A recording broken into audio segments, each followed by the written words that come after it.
제가 먼저 읽겠습니다. 여호와 하나님이 뱀에게 이르시되 내가 이렇게 하였으니 내가 모든 가축과 들의 모든 짐승보다 더욱 저주를 받아 배로 다니고 살아있는 동안 흙을 먹을지니라.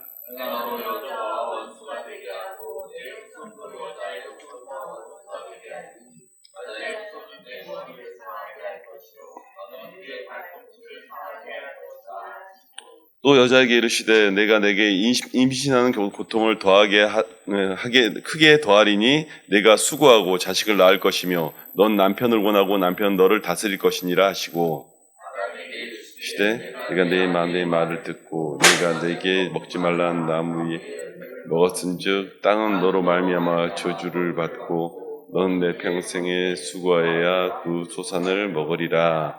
아멘. 한 번 더 기도하겠습니다. 사랑하신 하나님 아버지, 우리 가운데 함께 하신 은혜를 더하여 주시고 임마누엘 되신 주님이 우리 가운데 동행하사 늘 주님의 이야기들이 우리의 삶 속에 넘쳐나도록 붙들어 주시옵소서. 성탄을 맞아 정말 기쁜 마음으로 한날 이 모든 시간을 내어 주 앞에 나왔습니다. 주의 백성들 긍휼히 여기시고 붙들어 주시옵소서. 함께 하심을 감사드리며 예수님의 이름으로 기도하옵나이다. 아멘. 하나님 크신 은혜가 저와 여러분 가운데 함께 하기를 축원합니다. 오늘 말씀은 제가 성탄절에 보통 누가복음 설교를 하거나 또 임마누엘에 대한 설교를 하거나 뭐 이렇게 하는데 한날 제가 어느 사람들하고 상담을 하다가 제가 좀 놀란 적이 한 번 있어요. 왜 놀랐냐면 의외로 알 것 같은 이야기인데 생각보다 많은 사람들이 모르고 있는 것들이 있고 또 그러다 보니까 조금은 어렵더라도 오늘 조금 이해해 주시고 성경의 그 원복음에 대한 이야기들을 좀 나눠볼까 하는 생각을 가졌습니다. 이 성탄의 의미가 사실은 실제로는 그 의미가 더 강렬하거든요. 왜냐하면 주님이 우리 가운데 오셔야 되는 이유가 그 속에 담겨있기 때문이죠. 오늘 성경의 이야기들 속에 인간이 죄를 범하고 나서 인간에게 주어져 있는 그 모든 조건들과 이야기들에 대한 그 모든 설명들이 나옵니다. 그런데 무슨 조건들이 나오냐면 뱀이 저주를 받고, 저를 봐주세요. 예. 뱀이 저주를 받고, 여자가 저주를 받고, 또 남자가 저주를 받는 그 모든 이야기들이 담겨 있어요. 그 저주 뒤에 어떤 일들이 우리에게 일어나야 되는가, 그리고 어떻게 해야 이것을 벗어날 수 있는가에 대한 이야기를 성경이 담고 있죠. 그런데 갑자기 그 인간의 그 고통의 문제에 대해서 이야기를 하다가 인간이 남자가 땀을 흘려야 수고해야 내 입에 식물이 들어가는 수고, 여자가 해산하는 고통이 더하게 하는 수고, 이 모든 것들 위에 하나님께서 사실은 그 다음에 인간에게 주어지는 조건이 있죠. 무엇을 조건을 주냐면 여자 후손이 뱀의 머리를 치고 뱀의 여자 후손의 발 뒤꿈치를 물리라. 갑자기 이 말이 생뚱맞게 하나가 딱 튀어나와요. 그래서 사실 이 이야기들 때문에 우리의 모든 성경의 이야기들이 많은 그 장면들이 바뀌어 버리는 거죠. 왜냐하면 하나님께서 갑자기 인간이 죄를 범하고 제일 처음 하는 조건이 이것이기 때문이죠. 여자의 후손이 뱀의 머리를 치고 뱀의 여자 후손의 발 뒤꿈치를 물리라. 뱀은 여자의 후손의 발 뒤꿈치를 문다고 말해요. 그리고 여자의 후손은 뱀의 머리를 친다고 말하죠. 그런데 이것에 대한 해석을 누가 물어보는 거예요. 그래서 저는 당연히 이거는 다 알지 않나? 라고 생각을 했는데 생각보다 모르는 사람들이 있더라고요. 뭡니까? 여러분 거의 다 아시죠? 이 말의 의미가 무슨 의미인지. 사실은 갈라디아서 4장 4절에서 5절까지 이야기를 성경을 가지고 제가 말씀을 드리면 갈라디아서 4장 4절에서 5절에 나와 있는 이 부분을 나왔기 때문에 제가 이렇게 설교해도 이단 소리를 안 듣는 거예요. 그런데 만약에 이것이 바울이 이런 얘기를 안 했으면 지금 이제부터 하는 말들을 이야기 나누면 이단 소리를 들었겠죠. 근데 바울이 이런 얘기를 한 거예요. 4장 4절에 5절에 뭐라고 써놨냐면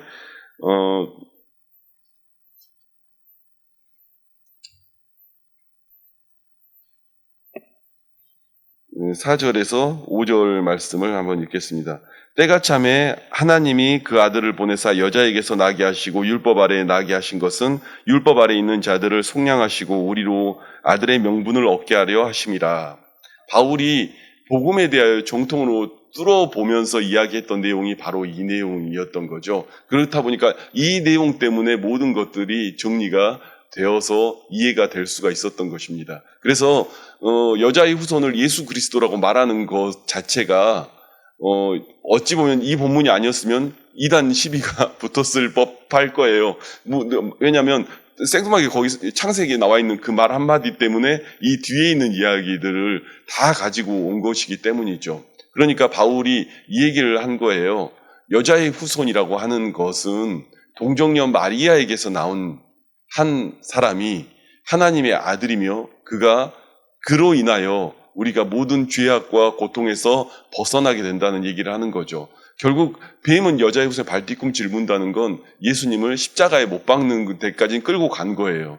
그러나 여자의 후손은 부활하면서 그 뱀의 사탄의 권세를 머리를 내리치는 것은 치명적인 것 아니겠습니까? 이것을 원시복음이라고 얘기하고 이 원복음이라고 이야기하는 거죠. 그래서 결국 그 모든 사건의 중심의 인물이 누구냐면 예수 그리스도인 것입니다. 그래서 그리스도 예수를 통해서 우리가 갖는 것들의 복에 대하여 성경은 이야기하고 있는 것이죠. 여러분, 오늘 우리에게 임마누엘 되신 주님이 오신다는 사건은요, 사실 이 모든 우리가 끊임없이 살아가는 그 문제들 앞에서 하나님이 답을 내려주신 거예요. 우리의 원시복음의 모든 문제들은요, 여러분, 죄와 사망 가운데 붙들려 살 수밖에 없는 존재들입니다. 그러면 여러분, 뱀이라고 말했지만 사탄을 얘기하는 거 아니겠습니까? 그러면 뱀이 받은 저주는 뭐예요? 3장 14절에 보면 뱀이 받은 저주는 뭐예요? 땅으로 기어다니고 흙을 먹고 산다고 이야기하죠. 근데 여러분, 뱀 자세히 본 적 있으신가요? 자세히 본 적 있어요. 저도 뱀을 자세히 보라고 말하는 게 좀 이상하긴 한데, 뱀을 보면 무슨 일이 있냐면요, 여러분, 뱀은 흙 안 먹습니다. 뱀이 굉장히 깨끗하게 살아요, 생각보다. 그러니까 뱀의 생태나 그 모든 구조를 보잖아요. 고양이 못지않게 깨끗하게 사는 게 뱀이에요. 그러니까 지저분한 거 안 가고 그래서 흙을 안 먹습니다, 사실. 그런데 뱀이 흙을 먹는데요. 뱀의 저주가 흙을 먹는데 뭘까요? 여러분, 뱀이 흙을 먹는다는 건요, 사람을 먹는다는 거예요. 종신토록 사람을 먹고 사는 존재가 뱀인 거예요. 사탄에게 이루어진 저주는 뭐냐면요, 흙으로 지어진 사람을 파먹고 사는 거예요. 그래서 어떤 사람들이 마귀에 속해서 향락을 벌이고 마귀에 속해서 이 크리스마스에도 우리가 주님의 오심에 대하여 기뻐하는 게 아니라 세상에 타락된 길을 가고 막 중독에 빠지고 이렇게 가는 게 어쩔 때는 마귀의 영적인 소나기에 잡혀 들어갈 때가 있어요. 끊고 싶죠. 안 끊어지는 그 중독 속에 계속해서 끌려가면서 죄책에 그 모든 것으로 몰아가게 만들어서 그 결국 누가 즐기냐면 그 안에 있는 마귀가 즐기는 거죠. 그러니까 뱀이 종신토록 파먹고 사는 건 사람이에요. 종신토록 파먹고 사는 게 사람인 거죠. 그래서 뱀의 그 저주가 그 안에 있는 것이고요. 마귀는 어찌됐건 마지막은 지옥을 형성해서 지옥행을 선택되어져 있는 존재들 아닙니까? 그런데요, 그 지옥행의 모든 그 끝자락에 자기만 끌고 가는 게 아니라 인간도 끌고 가고 파먹다 끌고 가는 게 마귀의 원함이에요. 그래서 예수님께서 오셔서 뭐라고 하죠? 마귀의 속성에 대해서 이야기할 때 도적질하고 빼앗고 죽이는 존재라고 얘기하죠. 그러니까 자기가 죽을 그 모든 자리를 인간을 끌고 가는 자리로 만들어 가는 것이죠. 그래서 마귀가 선하게 알게 한 나무의 실과를 먹은 이후에 받은 징벌은 결국은 땅을 기어다니며 땅 아래 저주 아래 놓인 자리를 기어다니고 하늘을 보지 못하고 살 것이며, 이 땅을 기어다니며 뭘 하냐면 땅에 있는 인간을 파먹고 사는 거예요. 이것이 원래 원시의 복음의 이야기죠. 그런데 그 모든 것들의 정사와 권세와 악의 모든 세력을 멸하게 하시기 위하여 누가 와야 되냐면 여자의 후손이 와야 되는 거예요. 그래서 그 모든 이야기들을 이사야서에는 뭐라고 이야기하냐면, 제가 그냥 한번 읽어드리겠습니다. 7장 14절에 말씀드리면, 그러므로 주께서 친히 징조를 너희에게 주실 것이라. 보라, 처녀가 잉태하여 아들을 낳을 것이요 그의 이름을 임마누엘이라 하리라. 7장 14절에, 이사야 7장 14절에 이렇게 말하는 거죠. 그 이사야서는 제가 다 이야기 안 드렸지만 6장 7장의 앞에 넘어가는 모든 이야기들 속에 어떤 것들을 담고 있냐면, 이사야서에는 그 인간이 어떤 죄악 속에 어떻게 무너지는 것에 대하여 그 재앙과 모든 이야기들이 나와 있는데, 그 모든 걸 넘어서서 하나님께서 이루시는 이야기들을 해나가고 그 복음에 대한 이야기를 할 때 그 다음 제시한 게 뭐냐면 처녀가 잉태하여 아들을 낳으니 그 이름을 임마누엘, 우리와 함께 하신다라는 약속의 이름을 갖고 그분이 오신다고 하는 거죠. 여러분, 오늘 우리가 사실은 사망 권세와 죄악의 어두운 그늘 위에 가장 높은 별이 빛나고요. 그 별을 따라서 동방박사들이 찾아오고요. 그 별을 따라서 온 그 모든 자리에 그 어둠이 짙게 깔린 그 예수 그리스도 오기 모든 이전에 흑암이 깔려있던 모든 자리에서 주님이 빛으로 우리 가운데 오신 거예요. 그리고 그 일을 이루기 위하여 동정녀 마리아 사건은 반드시 이루어져야 되는 것이죠. 이렇게 제가 설명하고 동정녀 마리아 사건을 이야기해야 되는 이유가 뭐냐면 여러분 이 세대에요. 많은 장로교 어떤 여러 교파들 여러 문제들이 있는데 기독교 장로회와 예수교 장로회가 갈라진 가장 큰 한신 신학교나 이쪽과 갈라진 가장 큰 맥락이 뭐냐면 이 동정녀 마리아 사건의 부정과 그 인정의 차이에서 예수교 장로회와 기독교 장로회가 갈라진 거예요. 왜냐하면 기독교 장로회는 원래 기독교 장로회가 더 먼저죠. 그런데 거기서 예수교 장로회가 우리는 이것을 인정할 수 없다. 우린 동정녀 마리아 사건을 부인할 수 없다라고 나온 게 예수교 장로회예요. 그래서 그 예수교 장로회 나와서 합동통합이 갈린 거지만 그 가운데에서 크게 갈라진 건 이 문제예요. 그런데 이 문제를 제가 왜 이야기를 드리냐면 여러분 이 세대에 똑똑하다는 사람들, 한 사람들이 야 성경을 100% 믿을 수 있어? 라고 말하면서 머리를 굴려가면서 신학을 이야기하는 거예요.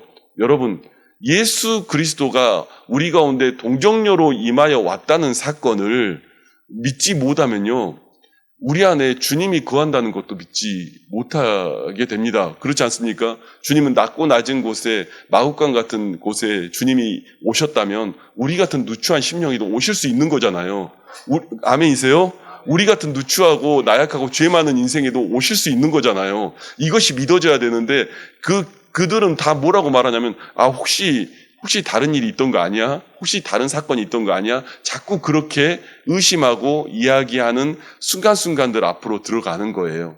여러분 사탄 마귀가 결국에는 계속 하고 있는 게 뭐냐면 동정녀 마리아 사건을 부인하게 하려고 날마다 우리 가운데 이야기하는 거죠. 왜냐하면 이 사건이 일어나면 오늘 성경에 이 모든 지금 말씀드린 예언대로 되고 있는 이것 자체에 대해서 부인하는 것을 선택하려고 하는 거 아니겠습니까? 그런데요, 사탄은 이걸 부인하게 만들고 싶은 거예요. 이사야서에 말한 이야기, 갈라디아에서의 말한 이야기, 원복음의 그 말한 이야기, 이 모든 것들을 부인하고 싶은 거예요. 오늘 제가 설교가 좀 어렵습니다. 왜냐하면 신학적인 이야기들이 정리되니까. 그렇지만 여러분 좀 이해해 주시고 들어주세요. 크리스마스에 이런 얘기를 하나 싶겠지만 여러분 이거를 이해하지 않으면요. 성령이 여러분한테 인치지 않으면요. 내 안에 예수 그리스도가 온다는 사실도 인정하기가 쉽지가 않습니다. 우리는. 왜냐하면 맨날 마귀가 갉아먹을 생각하고 찾아오니까요. 사람 파먹을 생각하고 찾아오니까요. 믿음을 무너뜨리려고 찾아오니까요. 여러분 오늘 우리의 모든 삶 속에 주님이 일하시는 것을 볼 수 있길 바랍니다. 주님의 역사하심을 볼 수 있길 바랍니다. 이것이 그냥 이렇게 지나가는 말로 들리지 마시고 여러분 아멘에서 내 걸로 만드시기 바랍니다. 우리에겐 마귀는요 날마다요 이거 의심하게 만들어요. 네 안에 주님 없어. 네 안에 주님이 역사 안 해. 주님이 너 같은 인간한테 어떻게 들어가냐 이렇게 말하고 싶은 거예요. 그런데 주님은 어디에 오셨어요? 마국간에 오셨어요. 가장 누추한 곳에 말똥 냄새 나는 그 동네에 오신 거예요. 거기 와가지고 가장 누추한 심령인 우리한테 오시겠다고 한 거예요. 사람들이 아무도 인정하지 않고 인기도 없는 그곳에 오시겠다고 하신 거예요. 그곳에 오시겠다고 하신 것은 누구에게 오시겠다고 하신 거냐면요. 죄와 사망에 물들어서 완전히 무너져버린 인간에게도 오시겠다고 하신 거예요. 여러분 말똥 냄새나는 마국간보다 여러분이 깨끗하다고 보장할 수 있겠습니까? 그런데 사람들은요. 머리 굴리는 거예요. 거기서. 동정녀를 부인하는 사건들이 왜 부인을 하냐면 머리 굴리는 거예요. 나는 깨끗하지 않나? 나는 좀 괜찮지 않나? 이 생각을 하다가 그래도 이지적으로 생각을 해봐야지. 어떻게 성경을 다 믿어? 이게 기독교 장로의 모습인 거예요. 그래서 그들이 더 공부는 많이 합니다. 공부는 열심히 합니다. 책을 훨씬 많이 봅니다. 왜냐하면 믿어지지 않기 때문에 책을 더 보는 것도 있어요. 안 믿어지니까. 그런데 여러분 성령이 인쳐져야 이게 믿어지는 거예요. 아, 동정녀 사건이 내게도 믿어지는구나. 아니, 누가 그 얘기를 하더라고요. 아유, 동정녀 사건을 얼마나 믿을 수 있어? 라고 이야기를 하길래 어떤 분이 그 얘기를 하시더라고요. 아니, 남편인 요셉이 믿는데 왜 당신은 못 믿냐고 얘기를 하더라고요. 아니, 남편도 믿는데 왜 당신은 못 믿냐고. 아, 남편도 믿으니까 그 선택을 하는 거잖아요. 이 여자가 성령이 잉태하여 아들을 낳았다. 여러분, 그 말이 믿어진다는 건요, 오늘 우리도 그것이 믿어질 수 있다면, 그것은 여러분 실력으로 믿어지는 게 아니에요. 이거 안 믿어져서요, 책 열심히 보고요, 공부 엄청 합니다. 그 사람들 엄청 합니다. 그런데 여러분, 한번 이건 확인하면서 제가 넘어갈까 해요. 여러분, 동정녀 마리아 사건이 여러분에게 믿어지십니까? 아멘 안 하신 분들이 보시네. 믿어지십니까? 여러분, 그것이 믿어진다는 건요, 성령 여러분 가운데 오는 것도 믿어지는 거예요. 성령 여러분 가운데 와서 여러분을 보장하고 붙들어 주심도 믿어지는 거예요. 이왕 신학적인 얘기를 쭉 했으니까 성경 한 번 더 찾을게요. 제가 로마서 8장. 여러분, 성경은 무수히 많이 증언을 하고 있습니다. 그 사건을 증언을 하고 있는데 사람들은 머리 굴려서 안 믿으려고 노력을 해요.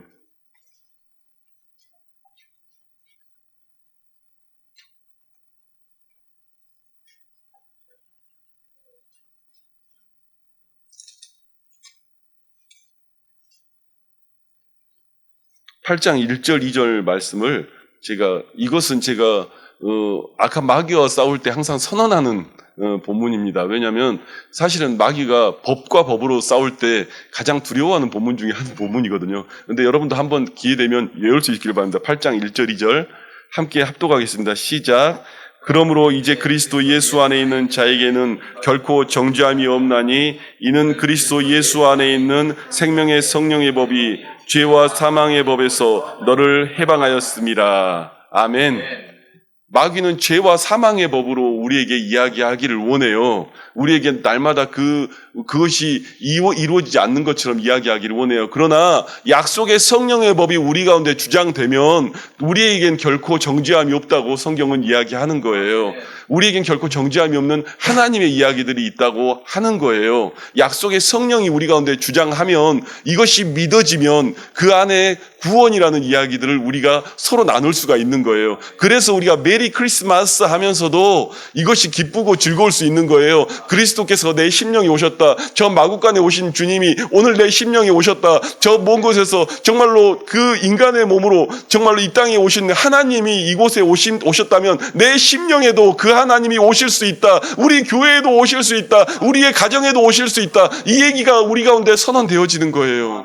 그 사람에게는 결코 정죄함이 없는 약속의 성령의 법이 주장하는 거예요. 로마서에는요, 그 얘기들을 바울이 쓰면서 선언을 하는 거예요. 너희가 어찌 죄와 사망의 법에서 살려고 하느냐? 오늘 죄와 사망의 법은 지웠고 약속의 성령의 법이 너희 안에 있다 이야기하는 것이죠. 오늘 여러분, 우리가 약속의 성령의 법에 취하여 살아가는 은혜가 있기를 바랍니다. 그래야요, 여러분, 오늘 우리의 삶 속에 하나님의 이야기들이 흘러가는 거예요. 제가 최근에 민호 형제님 가끔 오셔서 저희 매실 주고 했잖아요. 같이 이야기 나누다가 그런 이야기 나눴어요. 예전에 같이 과일 배달했던 거, 같이 일했던 거, 뭐 이런 얘기 하다가. 근데 문득 생각하다가 저한테 질문을 하는 거예요. 과일 배달 왜 그때 때려쳤냐고 저한테. 갑자기 제가 좀 빨리 때려쳤거든요. 같이 일하다가. 그래서 사실은 그때 잘 모르는 이야기를 제가 한번 했어요. 제가 리어코로 과일 배달하다가 벤츠를 긁었거든요. 벤츠 6000cc짜리. 그러니까 우리나라에 몇 대 없던 그 당시 차. 근데 그러고 나서 제가 접었는데 그때 원래 제가 들었던 처음 신학을 시작할 때 들었던 감동이 뭐냐면은 너는 주의 종의 길을 가면 수고하지 않고도 입에 식물이 들어가리라. 그러나 주의 종의 길을 가지 않으면 네가 땀을 흘려야 네 입에 식물이 들어가리라. 그런 응답을 받았거든요. 근데 땀을 흘려서 수고해야 내가 먹고 사나 보다 이렇게 생각을 하고 살았는데 그때 리어커로 벤치 긁은 사건이 저한테는 굉장히 컸어요. 그때 긁으면서 무슨 생각이 들었냐면 내가 해야 된 일이 어찌 보면 하나님이 원하시는 그 길로 가야 되나 보다. 그래가지고 그 다음부터 제가 노방전도를 시작했는데도 내 물질이 끊이지 않는 거예요. 그날부터. 노방전도를 시작하면 여러분 돈이 됩니까? 안 되잖아요. 일을 해야 돈이 되는 거잖아요. 일을 하는데 리어커로 벤치 긁는 사람이 무슨 일이 돈이 되겠습니까? 근데 그다음부터 제가 그 일들 속에 들어가는데 하나님이 제 삶 속에 붙들어 주기 시작하는 걸 제가 경험한 적이 있어요. 그리고 그 다음에 모든 삶 속에 뭐 가정을 이루고 모든 삶 속에 하나님 부어주신 것들을 경험하면서 살아갔죠. 저는 그냥 노방전도자로 시작을 한 거예요. 그렇게 시작을 했던 거예요. 그런데 그 약속을 한번 붙잡고 걸어갔던 거죠. 제 이야기가 꼭 모든 사람의 답은 아닙니다. 그런데요, 하나님은요, 하나님의 뜻을 따라 순종을 하는 그 모든 자리, 주의 역사와 주의 이야기들 가운데 들어가는 자리에 이제 그 이후로 그 땀에 흘리는 저주와 그 태산하는 저주와 그 모든 것들을 넘어서서 하나님이 이야기해 주시며 붙드시는 약속들이 있단 말입니다. 여러분, 그러지 않으면요, 사람들 끊임없이 그렇게 살아요. 내가 열심히 그 중독에 빠져가지고 열심히 그런데요, 내 삶 속에서 하나님의 이야기들이 없어질 때가 있어요. 내 시간 속에서 주님과의 그 이야기들이 사라질 때가 있어요. 아우, 걱정, 근심, 걱정. 내 안에 마귀가 나를 사로잡아서 계속해서 그 생각으로 몰고 가는데 어느 순간에 돌아보면 내가 하나님에 대한 생각으로 하루에 얼마나 했지 하는 그 망각이 내 앞에 들어오기 시작하는 거예요. 여러분, 마귀는요, 제가 여러분 열심히 살지 말라 뭐 이런 얘기는 하는 거 아닙니다. 근데 여러분 이 브레이킹을 걸어서 여러분에게 예배로 나오게 하시는 주님이 여러분에게 뭘 하기를 원하시냐면 멈춰서서 주님을 바라보게 하기를 원하시는 거예요. 제 얘기는 너무 극단적인 얘기였다면 여러분에게는 무슨 얘기를 하기를 원하는 거냐면 주님이 여러분 멈춰서서 하나님을 바라보기를 원하는 그 시간들을 주기를 원하시는 거예요. 그 시간 가운데 들어가서 그래, 나는 죄와 사망의 법이 아니야. 내겐 약속의 성령의 법이 주장해. 나는 죄와 사망의 법이 사는 게 아니라 내 안에 성령님이 역사하기를 원해. 그래서 여러분 이 예배가 있고요. 성탄절에도 예배를 드리는 거고요. 주일날도 멈춰서서 예배를 드리는 거고요. 그 가운데 와서 성령이 내게 주장하시는 바 가운데 내가 들어가기를 원해. 성령이 내 안에서 역사하는 그 가운데 들어가기를 원해. 한 번쯤 멈춰서서 우리가 그 모든 기도의 자리에 들어가는 거예요. 안 그러면요, 여러분, 이 뱀이 3개월짜리 잤듯 날마다 우리를 파먹고 살아가요. 걔는 파먹으면서 그 삶을 누리는 거예요. 여러분, 성령 받은 사람들을 마귀가 굉장히 두려워합니다. 제가 몇 번 이야기했지만 성령 받은 사람은 왜 두렵냐면 그냥 교회 다닌 사람은요, 여러분, 마귀가 그렇게 두려워하지 않아요. 근데 성령의 은혜를 입은 사람들은 두려워하는 이유는 나만 건지는 게 아니라 많은 영혼들을 주 앞에 인도함 시키고 구원받게 하기 때문에 두려워하는 거예요. 마귀가 눈 뜨고 지 새끼 뺏겨야 되는데 얼마나 두렵겠습니까? 그러니까 그 성령 받는 일을 못하게 하려고 얼마나 많은 가진 노력을 하겠습니까, 마귀도. 그러나 성령 충만한 우리에게 주의 권세와 주의 일들이 일어나면 나만 아니라 내 가족, 내 후손, 내 자녀, 내 모든 이들에게 하나님의 일들이 선언되며 마귀에 속하지 않는 하나님의 역사들이 우리 가운데 이루어지는 거예요. 여러분, 그 역사가 여러분과 저의 가운데 있기를 원합니다. 여러분, 여자의 후손을 창세기부터 예언을 한 거예요. 쭉 예언을 해서 오늘에까지 와서 이룬 거예요. 그래서 마귀는요, 날마다 똑똑한 사람들 동원해서요, 이거 흔들어 놓으려고 그래요. 여러분 유튜브 보셔요. 어디 보세요. 신학 강론했다는 얘기들 보세요. 베레벨 얘기로 이거 동정녀 부인하려고 별걸 다 써놓고 별걸 다 이야기해요. 다른 것을 보는 게 아니라 살아계신 하나님 말씀인 성경을 보면서 우리가 그 말씀 속에서 죄와 사망에서 자유할 수 있는 하나님의 은혜가 저와 여러분 가운데 있기를 축원합니다. 오늘 그 일들이 우리 가운데 있어야죠. 그렇게 넉넉히 이기며 승리하는 삶들이 우리 가운데 있어야죠. 여러분, 그 승리의 선포가 저와 여러분 가운데 있기를 원합니다. 하나님의 능력이 여러분 가운데 있기를 원합니다.